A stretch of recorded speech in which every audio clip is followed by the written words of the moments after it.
Dinosaur धरती के सबसे विशालकाय जीव में से एक थे, जिनकी प्रजाति अब अस्तित्व में नहीं है। वैज्ञानिकों ने अपने अध्ययन के दौरान पाया है कि आज से हजारों साल पहले धरती पर इंसान अस्तित्व में नहीं थे। उस वक्त धरती पर डायनासोर रहा करते थे। तब यह सवाल आता है कि डायनासोर का धरती पर जन्म और अंत कैसे हुआ, और डायनासोर का अंत न हुआ होता तो क्या होता। इस तरह की कुछ रोचक बातों के बारे में विस्तार पूर्वक जानकारी हम आपको अपनी इस वीडियो में देंगे। आप वीडियो के अंत तक बने रहिए। तो चलिए वीडियो को शुरू करते हैं। डायनासोर जैसे विशालकाय जीव धरती पर कई सालों तक विराजमान थे। इन्होंने कई सालों तक धरती पर अपना वर्चस्व कायम रखा। फिर अचानक कुछ ऐसा हुआ जिससे धरती पर एक भी डायनासोर नहीं बचा और धरती पर नए जीवन की शुरुआत हुई। सबसे पहली बार जब इस बारे में पता चला कि धरती पर नए जीवन की शुरुआत हुई, इसमें इंसान आए। सबसे पहले यहाँ इंसान नहीं हुआ करते थे। इस बात ने हर किसी को झकझोर कर रख दिया। और डायनासोर का अंत कैसे हुआ, इसके बारे में वैज्ञानिकों ने हमें कुछ जानकारी दी, जिस पर गहन अध्ययन करने के बाद हम आपके सामने उन जानकारियों को प्रस्तुत कर रहे हैं। डायनासोर कौन थे? इनके अंत के बारे में जानने से पहले आपको यह जानना होगा डायनासोर कौन थे। डायनासोर एक बहुत ही विशालकाय जीव हुआ करते थे।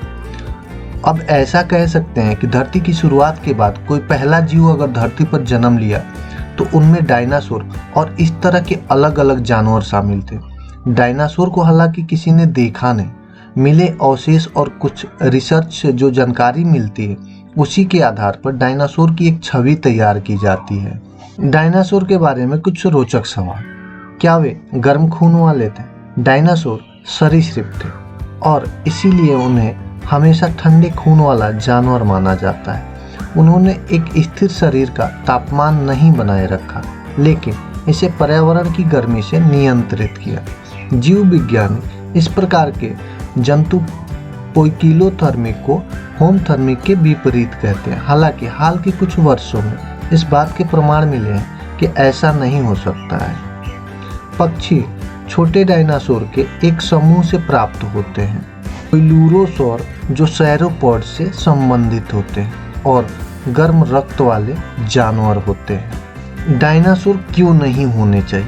कई डायनासोर जो हड्डियों के आधार पर पाए गए हैं, उनके पास बहुत सक्रिय जीवन था, जिसके लिए उच्च चयापचय की आवश्यकता होती थी, जो कि होमथर्मिक जानवरों से जुड़ी एक विशेषता थी। ये सरीसृप भी अपने पैरों पर सीधे चलते थे, एक स्थिति जो उन्हें गर्म खून वाले जानवरों के साथ भी साझा की थी। डायनासोर के जीवाश्म बहुत ठंडे क्षेत्रों में पाए गए हैं, जहां वे जानवर रहते हैं जो अपने निरंतर आंतरिक तापमान को बनाए रखने में सक्षम नहीं थे। हालांकि इस सिद्धांत के विरोधियों का तर्क है कि ये क्षेत्र डायनासोर के समय इतने ठंड नहीं थे। दूसरी ओर इन जानवरों की हड्डियों में छोटी नलिका होती हैं, जिसके माध्यम से रक्त वाहिकाओं को गुजरना होता है, जिसकी संरचना गर्म रक्त वाले जानवरों के समान होती है। चर्चा अभी बंद नहीं हुई है। दोनों सिद्धांत के कट्टर रक्षक हैं और यहाँ तक कि कुछ और मध्यवर्ती पदों को लेते हैं। उदाहरण के लिए कुछ डायनासोर गर्म खून वाले थे और अन्य नहीं, या कि उनके जीवन की अवधि में केवल गर्म रक्त था। क्या उन्होंने अपने बच्चों की देखभाल की? कई वर्षों तक यह सोचा जाता था कि केवल पक्षी और स्तनधारी ही अपने बच्चों की देखभाल करते हैं और सरीसृप अपने अंडे देते हैं और उन्हें अपने उपकरणों पर छोड़ देते हैं। बाद के अध्ययनों से यह पता चला है कि कुछ आधुनिक सरीसृप जैसे कि मगरमच्छ अपने बच्चों को पानी में अपने साथ ले जाने में मदद करते हैं। पाए गए जीवाश्म डायनासोर के घोंसलों के साथ युवा नमूनों के कंकाल अक्सर दिखाई देते हैं, जिनके बारे में माना जाता है कि वे अंडों की देखभाल कर रहे थे। दूसरी ओर यह पता चला है कि डायनासोर हर साल एक ही स्थान पर अंडे देने के लिए लौटते हैं।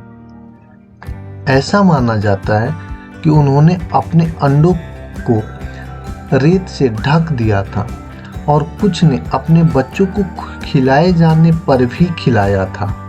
डायनासोर का अंत कैसे हुआ? वैज्ञानिकों ने अपने रिसर्च में यह बताया कि आज से कई हजार वर्ष पहले धरती पर एक एस्टेरॉयड आकर टकराया, जिसके टकराने के बाद इतना बड़ा विस्फोट हुआ कि पूरी धरती दहल गई और सभी जीव जंतु मरने लगे। वैज्ञानिकों का मानना है कि अगर यह एस्टेरॉयड धरती से 30 सेकंड पहले या 30 सेकंड बाद भी टकराता तो पूरा एस्टेरॉयड महासागर में समा जाता और डायनासोर पर कोई असर नहीं होता। अर्थात एक सटीक समय की वजह से इतना बड़ा विस्फोट हुआ कि धूल की मात्रा धरती पर पड़ गई और एक धूलनुमा बादल चारों तरफ बन गया। इस विस्फोट से जो ज्वाला निकली उससे तो कुछ डायनासोर की जान गई है, मगर धूल का इतना बड़ा अंबार बना कि पूरी पृथ्वी पर एक धूल की मोटी परत जम गई और कई सालों तक यह ऐसे ही रहे, जिससे सूर्य की किरणें सही तरीके से धरती तक नहीं पहुंच पा रही थी और धरती ठंडा होने लगी। वक्त आया जितने भी डायनासोर थे वह उस पर्यावरण में जी नहीं सकते थे, इसलिए मर गए। फिर धीरे धीरे वह बादल छंट गया और उस दौर में जिस प्रकार के जीव जंतु थे वैसे ही मिलते जुलते जीव जंतु आज के वक्त में देखे जाते हैं। हम कह सकते हैं कि डायनासोर का अंत सटीक समय पर एक एस्टेरॉयड के टकरा जाने से हुआ, जिससे धरती पर इतना बड़ा विस्फोट हुआ है कि उसके निकलने वाला धूल और बादल ने पूरी धरती को ढक लिया, जिससे धरती पर मौजूद सभी प्राणी बीमारी या भूखमरी से मर गए।